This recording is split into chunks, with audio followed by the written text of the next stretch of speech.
ஆளுமைமிக்க அரசியல்வாதியாக pure politics பயிற்சி பட்டறை நேரடி இணைய வழி வகுப்புகள் உங்கள் சீட்டிற்கு முந்துங்கள் 7338824242.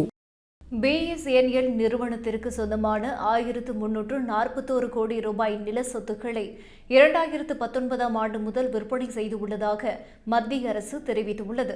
நாடாளுமன்றத்தின் மாநிலங்களவையில் உறுப்பினர் அசோக் சிங் மத்திய அரசு பிஎஸ்என்எல் மற்றும் எம்டிஎன்எல் நிறுவனங்களில் நிலங்களை விற்பனை செய்வது குறித்தும் இதற்காக நிர்ணயம் செய்யப்பட்டுள்ள இலக்கு குறித்தும் எழுத்துப்பூர்வமாக கேள்வி எழுப்பியிருந்தார். இதற்கு பதிலளித்துள்ள மத்திய தொலைத்தொடர்பு துறை இணையமைச்சர் பெம்மாசானி சந்திரசேகர் 2019ஆம் ஆண்டு முதல் பிஎஸ்என்எல் நிறுவனத்திற்கு சொந்தமான நில சொத்துக்களை பணமாக்கும் திட்டத்தின் கீழ் 25 நில சொத்துக்கள் 1341 கோடி ரூபாய்க்கு விற்பனை செய்யப்பட்டுள்ளது.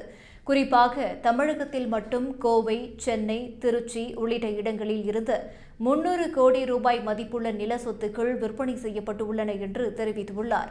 நடப்பு நிதியாண்டில் பிஎஸ்என்எல் நிறுவனத்திற்கு சொந்தமான 90 கோடி ரூபாய் மதிப்புள்ள சொத்துக்களை விற்க இலக்கு நிர்ணயிக்கப்பட்டுள்ளது என்று தெரிவித்துள்ளார்.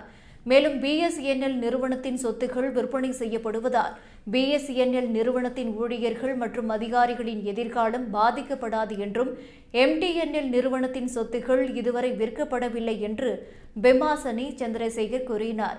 மத்திய அரசின் தரவுகளின் தகவலின்படி கடந்த 18 வருடங்களில் முதலாம் முறையாக தொடர்ந்து 2 காலாண்டுகளில் பிஎஸ்என்எல் நிறுவனம் லாபம் ஈட்டியுள்ளது.